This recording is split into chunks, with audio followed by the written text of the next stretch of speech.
Si yo les digo cómo quiebra la cintura y la razón o viene a amar a este Montevideo, todos sabemos que estamos hablando de Mauricio Wally. Y estamos con él hoy, compositor. Es el exponente de lo que se llama la canción urbana montevideana. Por ahí se ha hablado, pero para nosotros es un exponente, para mí, de identidad nacional. Buenos días, Mauricio. Buenos días, muchas gracias por la presentación. Gracias. Pero sí, uno hace música básicamente con los pies acá.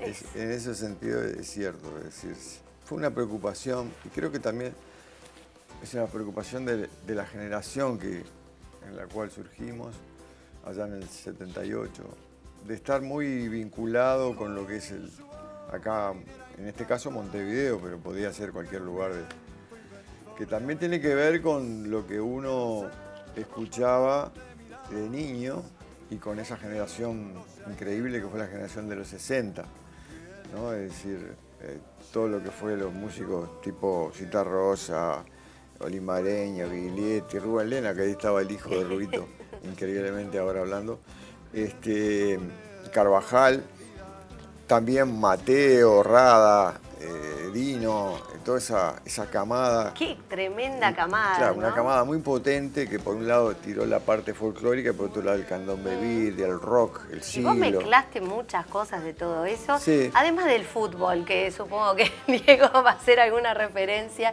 pero ahí hiciste una mezcla interesantísima, murga, tango también, hay de todo, Sí, ¿no? en ese sentido, sí, de chico mi casa era una coctelera de música, y luego con mi compañera toda la vida, el lado del tango, con Elena me pasó todo la parte tanguera y también la parte también filosófica de qué hacemos con el arte, ¿no? Es decir, la posición social, política, eso también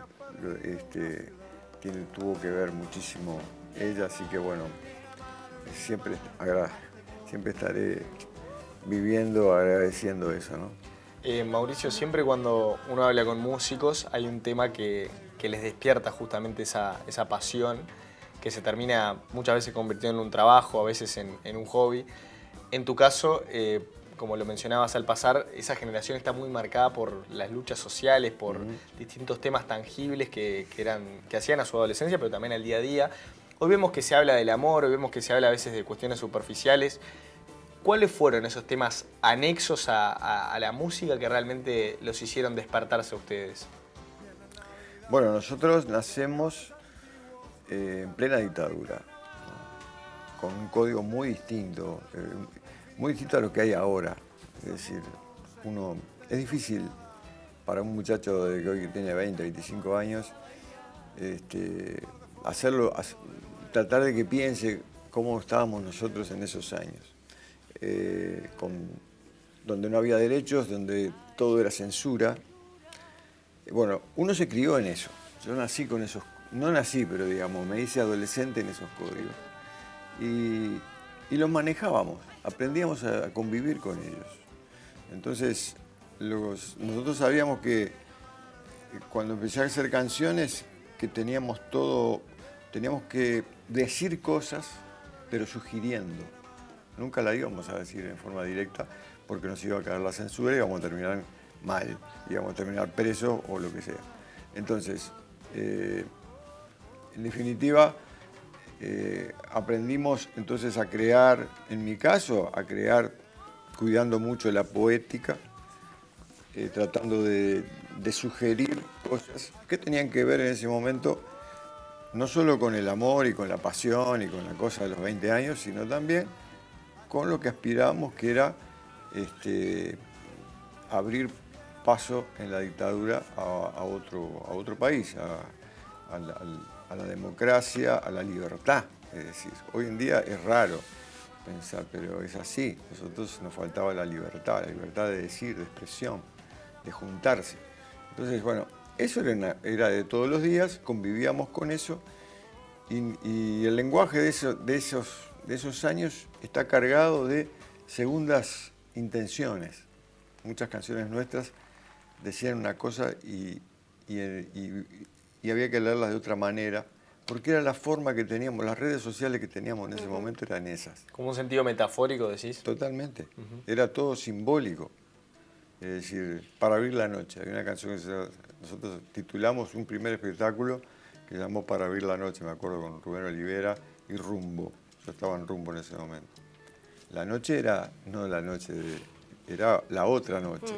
Era la noche. La oscuridad. En la oscuridad, en donde estábamos, año 79, pleno, no se vislumbraba qué iba a pasar. Bueno, Para abrir la noche era una canción y era un modo de motivar. Y la gente eso lo captó enseguida.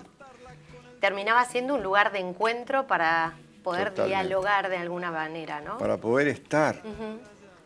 Porque la gente no se esto. podía juntar. Exacto.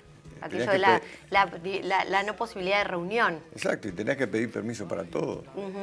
Es decir, nosotros íbamos toda la semana, tocábamos 4 o 5 veces por semana y teníamos que llevar a la jefatura 4 o 5 veces por semana un mamotreto de letras con lo que íbamos a cantar. Lo hablábamos la otra vez acá con Rubén Olivera, cuando hablábamos de Redoblar y también de toda su obra, ¿no? Ustedes que trabajaron tanto juntos. Sí. Tú sos uno de los grandes creadores de esa canción que se transformó en himno, ¿no? Y otras, que yo lo contaba un poquito cuando arrancaba, de estas dos canciones también tan particulares que hacen a nuestra historia, también a nuestra esencia. Totalmente, sí. Bueno, a Redoblar es fruto de eso, igual que Para abrir la noche. En ese espectáculo estrenamos a Redoblar y empezó a circular a Redoblar. Y anduvo sola, nos lo decía él y yo te he escuchado a vos a decir lo mismo, ¿no? Diciendo, nunca imaginamos que podía pasar esto y ella sola siguió más allá de Rumbo. Totalmente, no había estudios de marketing. Eso. No se conocía la palabra marketing. Claro, ¿qué es eso? ¿No? ¿Qué Eso es es verdad? lo que digo. No O sé. sea, realmente no tenías idea que iba a ser lo popular que fue. No. Ni idea. Pero nosotros nunca creamos, en mi caso, ¿no? En mi caso, y pienso que Rubén lo mismo, nosotros hacíamos las canciones que queríamos hacer, que nos salían lo mejor posible. Si después volaban, tuvieran el vuelo que tuvieran, era otra cosa ajena a nosotros. No había una planificación, bueno, voy a ponerle un poquito de esto y otro poquito de esto. Porque esto pega. Y porque esto va a pegar. Digo, una Eso. dependencia musical, tal vez con un productor, de tener que responder con determinada cantidad de gente escuchando, por ejemplo, ¿no? Exacto. No había productores. No existía la palabra productor. El concepto de productor. A lo sumo tenías algún amigo que iba al estudio y te decía, grabate esto de nuevo. Nosotros, por ejemplo, en Rumbo no lo tuvimos. Y en el primer disco, no lo tuvimos en los 3 discos que hicimos con Rumbo hasta el 85, pero bueno, fuimos agarrando. Pero el primer disco, nosotros lo que teníamos enfrente era el ingeniero de grabación. Claro. Y bueno, y alguno que tenía más experiencia, Gonzalo Moreira, por ejemplo, que era un poquito más grande que nosotros, él ya había grabado, y entonces ya tenía cómo moverse en el estudio, cómo rendir más, en fin. Pero era un aprendizaje, no había muchas cosas, no había instrumentos en Montevideo. Conseguir un instrumento, una buena guitarra, un buen equipo, era muy complicado. No había, no existían. ¿Cómo era vivir de la música en esa época? Bueno, es decir, cuando empieza todo el auge de lo que fue la música popular, el canto popular, los recitales, ahí en el caso nuestro, en el caso de Rumbo, nosotros fuimos uno de los grupos que más trabajó. Hasta el 83, 84 no había recital grande que no tuviéramos. Entonces, bueno, nosotros teníamos, yo siempre trabajaba tuve unos trabajos de 8 o 9 horas. Y bueno, en general, nosotros hacíamos 2 o 3 recitales y yo ganaba en esos recitales lo que ganaba en un mes trabajando. Pero bueno, yo me había criado en una casa de obreros. Bella Italia. En el ¿no? Bella Italia. Y bueno, y viendo a mis hermanos y a mi padre trabajando todos los días como un reloj, levantándose a las 5 o 6 de la mañana. Y me crié en esa. Y entonces yo seguí trabajando en eso hasta que llegó un momento que no pude, en que con la tablita me echaron de una metalúrgica que estaba trabajando. O sea, laburabas en la construcción de alguna manera. El primer trabajo que yo tuve, fueron 5 años, trabajé en Manzanares. ¿Se acuerdan de Manzanares? Claro, Grandes tiendas. Grandes Sí. tiendas. Pero trabajaba trabajaba en la parte de fábrica, no en las sucursales. Ajá. Porque mi padre era herrero de ahí. Había sido herrero 30 y pico de años. Y mi hermano también había pasado por ahí. Entonces, y después, bueno, yo cambié y trabajé en una metalúrgica, ahí en la calle Inca. Y también viene la tablita del 82. Se los mata a todos. Y ahí me fui. Y yo ahí ya no seguí con la música. Y bueno, después me fui metiendo en el tema de Ayuita Coabé, Claro. el sello, que era todo, durante 10 años fue una cosa absolutamente heroica y de militancia, como le decíamos nosotros, un trabajo voluntario, como se le dice hoy en día, básicamente. Pero bueno, ahí subsistí de alguna manera gracias al apoyo familiar de Elena y bueno, después sí nos reencaminamos con Ayuí, cambió la historia en los 90 y pudimos dedicarnos de una manera mucho más profesional hasta hoy. Bueno, a propósito de eso, si uno lo compara a veces con la parte futbolística que me conta que te gusta, siempre cuando uno escucha a los protagonistas dicen que hay muy pocas cosas más lindas y más representativas del país que estar justamente jugando por Uruguay en el extranjero. En tu caso, llevar esta pasión que se convirtió en trabajo a países como Alemania, tengo entendido, Nicaragua, mismo Argentina, cruzar el charco. ¿Cómo fue esa sensación? ¿Realmente se siente distinto ser uruguayo en esos lados? Mirá, en la Argentina, que es donde fui más, en los 90 fui mucho a Argentina, uno se camufla mucho con los argentinos, ¿no? Y viceversa. Entonces ellos tienen las mismas sintonías. En Nicaragua era distinto, porque en Nicaragua no juegan al fútbol, juegan al béisbol, Sí. es el deporte, ¿no? Sí. Entonces, me acuerdo que fuimos con Edu Lombardo, y Edu le decía a la gente, no, con una pelotita chiquita no, con la pelota grande, y con el pie, no con la mano. Claro. Se reían. Y en Alemania, en Alemania fui con un espectáculo de tango, que fue maravilloso, una experiencia muy, muy fuerte, pero que bueno, ahí desarrollé la parte más creativa de la dirección, ¿no? Ahí estuve dirigiendo un espectáculo impresionante, se llamaba Avenida Bandoneón, una locura que fue aquello, pero realmente una experiencia increíble, ¿no? Con los Títeres Girasol, con Gustavo Nocetti cantando, en fin. Qué época, los títeres, qué belleza. Títeres Girasol, el No, Tato Títeres querido, Girasol. un recuerdo a su trabajo y a Raquel, ¿no? En fin. ¿Estabas seguro que iba a ir la gente, que se iba a interesar o te daba como un poco de cosas, No, de incertidumbre también? En Alemania estaba el Teatro de la Ópera de Chemnitz, estaba repleto, porque bueno, los organizadores ya tenían, no sabían qué iban a ver. Y como era un tema con el idioma, era una especie de historia, pero contada a través del propio hilo que iban viendo, porque no había traducción. Se cantaban las canciones tangueras de acá, De acá. del Río de la Plata. En español. Claro, en español. En uruguayo. Pero claro, a través de los títeres, a través de videos, a través de fotos, iban tratando de...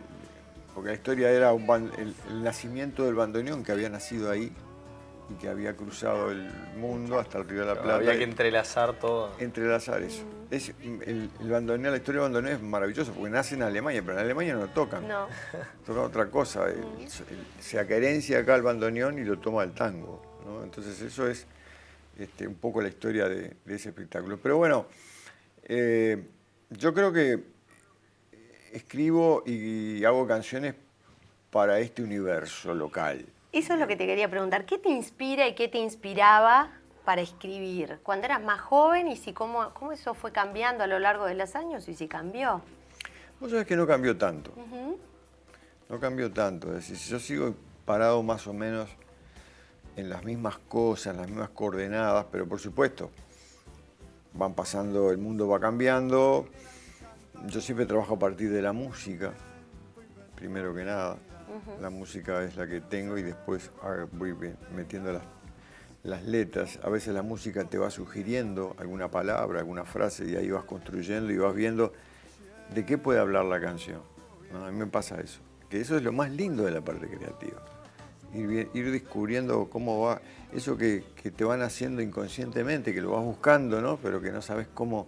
Bueno, a partir de ahí, entrar a ver qué podés decir racionalmente, si es una historia, si es una descripción de algo. Ese juego creativo es la parte cada vez más linda, más intensa de la creación. Ahora hay todo un tema con la inteligencia artificial. Ahora metés datos y te dice, haceme una letra parecida a la de que hace fulanito. Y la máquina te lo hace. Ahora, vos has comentado que no te gustaba cuando empezabas a hacer una letra que se parecía a algo que había tenido éxito. Decías, no, por acá no, porque era como intentar, y ahora lo vemos mucho a veces, que se parecen todas, ¿no? Que si le sacan la letra, los ritmos se parecen. Vos no ibas por ahí. Contanos. Nosotros, vuelvo a la generación nuestra, porque era un tema que lo conversábamos mucho con los colegas en ese momento. Tratábamos de estar siempre buscando cosas novedosas. Nos preocupaba mucho eso. Tal vez nos preocupó demasiado, digo. Pero bueno, era así. Entonces siempre buscábamos no repetirnos. Era un poco la consigna. Y ahí vemos unas letras imponentes, que son poesía. La verdad que es imponente seguir tus canciones. A uno se le paran los pelitos de punta. Se le pone. Nosotros, en mi caso, siempre procuré lo que les contaba hoy. Tratar de decir cosas de una manera poética. Era el arma política que teníamos en ese momento. Totalmente. Es decir, no dejar de hacer cosas con altura poética y bueno, pagar los precios que había que pagar, ¿no? Totalmente. Ahora este viernes te vamos a estar escuchando en el Festival de la Canción Otro Cantar, que en este caso es aquello de llevar la canción al barrio, ¿no? Esto de descentralizar, y en este caso van a estar en el Centro Cultural Artesano, en Boulevard Aparicio Saravia 4697, ahí en la zona de Peñarol. Y te vamos a ver este viernes, que primero vamos a tener a Rubén Olivera con Ernesto Díaz a las 20 horas. Inmediatamente venís vos. ¿Qué vamos a escuchar este viernes? Y bueno, ahí la gente que siempre me reprocha, che, estás tocando un poco. Bueno, ahí puede ir a ver. El lugar es precioso, ahí en Aparicio Saravia y Sayago, Avenida Sayago. Está muy cuidada la zona, además también tranquilidad para ir. Yo toqué el año pasado y voy a estar haciendo varios temas nuevos que no están grabados, suerte de primicia también, y alguna canción de esas que me es casi imposible no hacer. Que si no la haces no te dejan ir. Claro, entonces hacemos eso y voy a estar con dos grandes maestros como es Álvaro Salas en percusión y Diego Azar en guitarra, computadora, en fin. Haciendo un trío, que es un formato que nos sentimos muy cómodos también. ¿Cómo hacemos, perdóname Mauricio, para comprar entradas? Bueno, eso... Ticantel. Perfecto. Ticantel, tienen allí las entradas y por supuesto es para toda la familia, así que están todos más que invitados a ser parte. Cada viernes va a haber un espectáculo durante todo el mes. La primera parte es con Rubén Olivera, querido amigo, y Ernesto Díaz, un artiguense que se las trae.